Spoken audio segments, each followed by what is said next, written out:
I appreciate that this movie knows exactly what it is, and it didn't try to be something that it wasn't.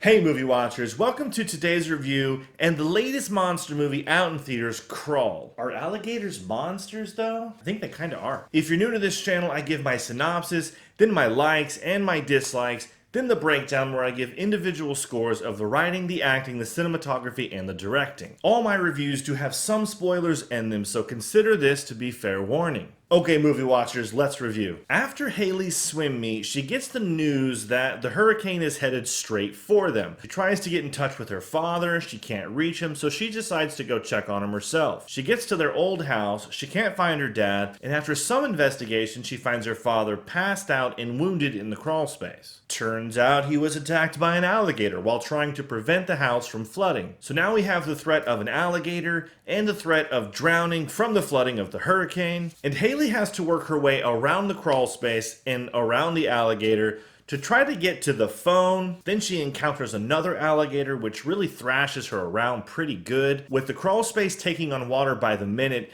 Haley has to try to get out to find help. All of these plans ultimately fail, so they try to take a little John boat to get out, to get to safety. When that fails, they ultimately climb the roof of the house and light a flare while on top of the roof, hoping to flag down the emergency rescue helicopter. And they should have died like 100 times by this point, but I'm pretty sure they get saved.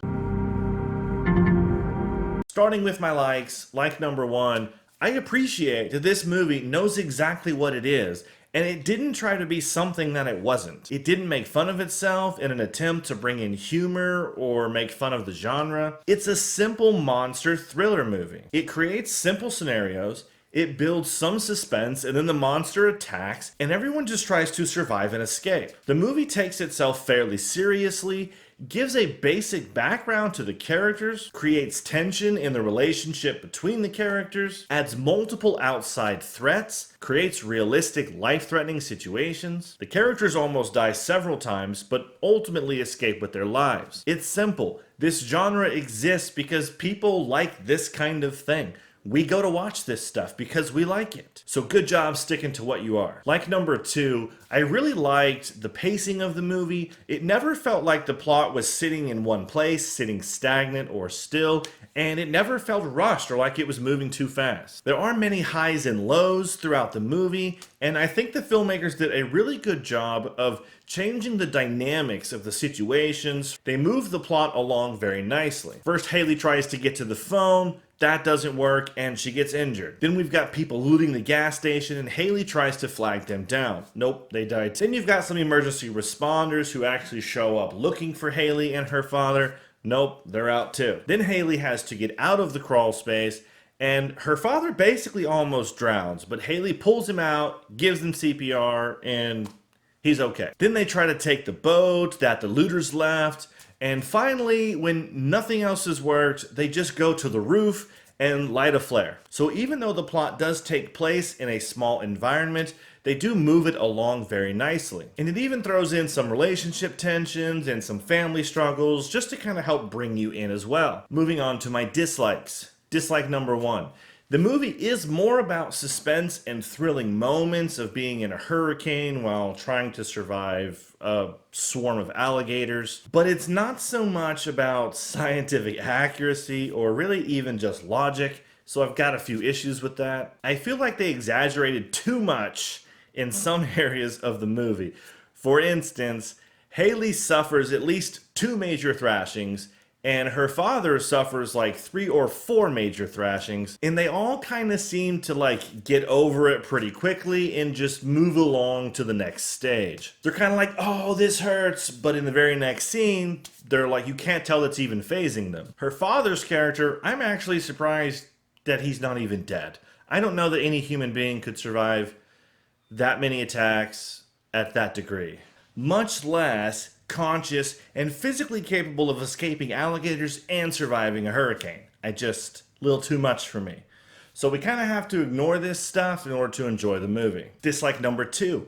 I don't think the filmmakers did like any research on alligators in the wild, or they just didn't care and they just wrote the story however they wanted to. There's a lot of things with the alligators that are really exaggerated, and I feel like they didn't need to be. Alligators can be scary or thrilling or suspenseful all by themselves. For example, alligators don't actually attack underwater. Alligators attack things that are on the surface of the water or on land right next to the water where they can ambush. They want to sneak up to it and then ambush it. They don't actually attack, at least things this big, underwater where they can barely see. Another example is when Haley makes the swim for the boat.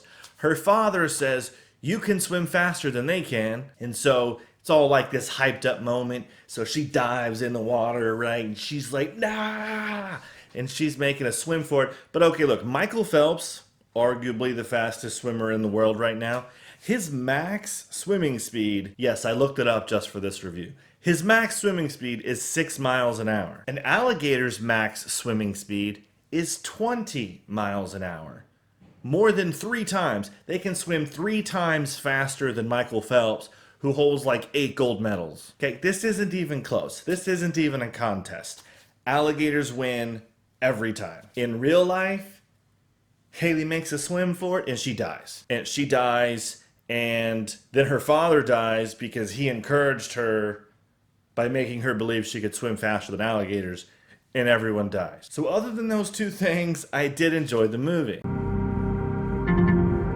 Movie watcher question. Despite all of the medical and scientific exaggeration that's in the movie, did you still enjoy the movie for what it was? A monster, suspenseful thriller. Okay, movie watchers, here's the breakdown. I'm giving the writing a 5 out of 10. It's got things that are done really well, and it's got some things that I think are just total nonsense. The acting is getting an 8 out of 10 because I think Kaya carries the movie very well, and Barry does a really good job as a number 2. I think he would be considered the supporting actor. Either way, I didn't have any issues with believability and liked both characters. The cinematography is getting a 7.5 out of 10. The alligators looked pretty real, and the situations we found them in looked pretty good.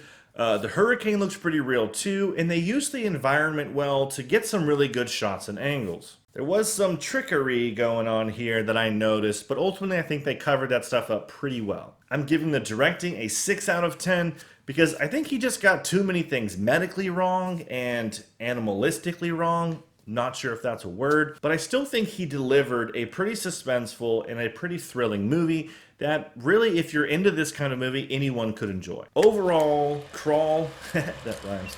Overall, Crawl gets a 6.5 out of 10 from me. It's definitely watchable, and if this is your kind of movie, then I think you might like it too. Thank you for watching. I've got more reviews and discussions coming your way, so check back soon for those, and I'll see you on the next one.